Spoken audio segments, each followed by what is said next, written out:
In the shadow of Sizewell B nuclear power station, Boris Johnson visited the site for Sizewell C. It's the last stop on his week-long tribute tour to his own premiership.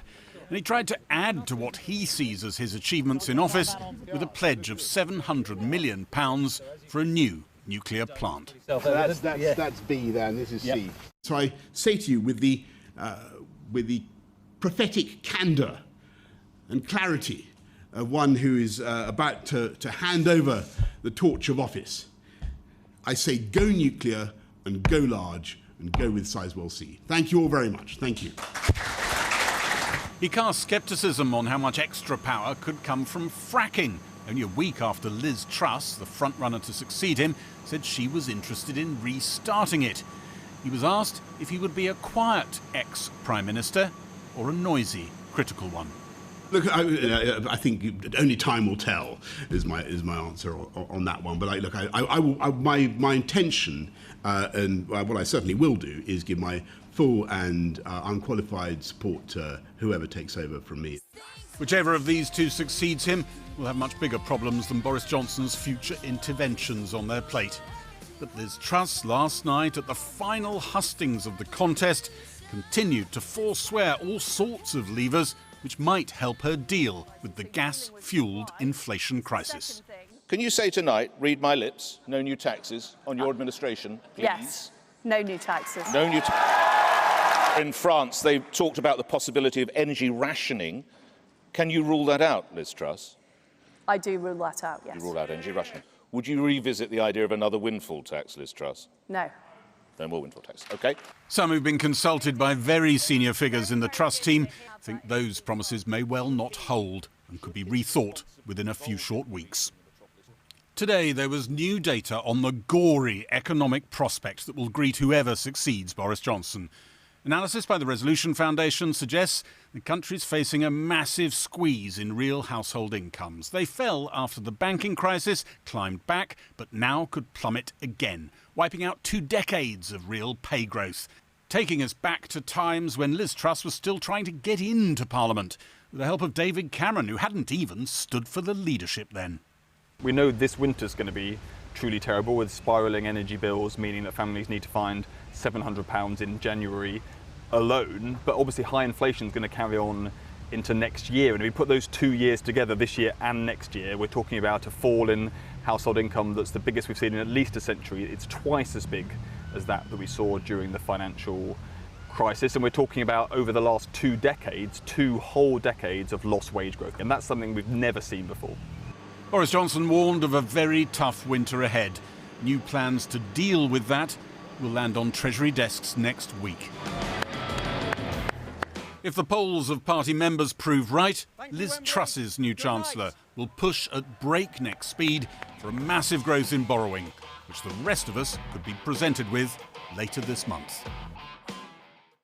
Gary Gibbon there. And if households are facing a struggle, the frightening bills are also mounting up for small businesses, which are being squeezed by rising prices and falling sales as customers cut back their spending. A new report by the Office for National Statistics reveals that the value of sales dropped by 10% in July compared to the previous month. Some firms are already warning they could be forced to close, as Amelia Jen has been finding out. It's lunchtime at the Dog near Canterbury. The ovens are fired up, the hobs are on. Costs are already rising and have been for months now. This October, they'll reach boiling point. This is our lounge bar, where guests come in, typically have a drink on arrival. Owner Mark and his mum have been running this pub for 6 years. This autumn, they've made the decision to work for free. Their old energy contract is about to come to an end. The new one, which doesn't have a price cap, is putting the whole business at risk. We're a full electric kitchen, so we use a lot of electricity.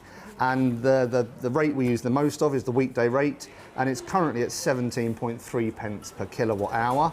And the contract that I've had to enter into, that rate goes to 42.5 pence per kilowatt hour. So that's more than double? More than double. The Dog's gas bill in November 2021 was £400, but that will rise to more than £1,800 this November. Electricity cost £2,500 in November 2021, but that will rise to more than £6,500. Mark estimates his total utility bills will nearly triple from £34,000 to £97,000 over the next year. This problem, we can see it coming. You know, it's this massive iceberg that we've been careering towards for about 6 months now, and there's no solutions coming up. So the government could do one thing. What would it be? Some sort of cap would be great, but also, you know, the best support we had through COVID was the reduced VAT rate. You know, it's proportionate to the size of every business, and if the Exchequer can bring the VAT that we pay away down from 20% to anything, 15, 10, or even 5, that will put margin into what we're doing, and we can pay our utility bills. 3/4 of Britain's pubs aren't on fixed energy contracts, and so they're now exposed to soaring rates. Unlike the consumers they serve, they aren't protected by a price cap. Just as small businesses are having to renegotiate and sign up to exorbitant new energy contracts, their sales are taking a hit too. Official figures out today say they're down by 10%. Inflation's left consumers with emptier pockets, and according to Goldman Sachs, could double by January. Since the time of Chaucer, pilgrims and shoppers have been wandering through these streets in the shadow of Canterbury's cathedral. Footfall today is high, but people are making careful decisions about their spending. Money doesn't go as far as it used to. Fuel's gone up, so you can't go as far. We were going to try and get away on holiday, but we've had to cancel that because we can't afford to. I'm going to turn the heating down and I'm going to train them to use a hot water bottle for sure, but I haven't got much further than that in my thinking. In this family-run farm shop, it's keeping products cold, not warm, that's getting expensive. Margins are being squeezed on multiple fronts. So obviously we've got concerns over fuel prices and the impact on people's household budgets. We've also got staffing costs and retaining good staff. And then we've also got the cost of our products coming into the shop and how we pass that on to our customer and how much of that we absorb. Getting money out of pockets and into tills grows more challenging by the day. Energy bills are piling up. So too, calls for a pandemic-style intervention. What shape that might take, a decision for a Prime Minister not yet in place.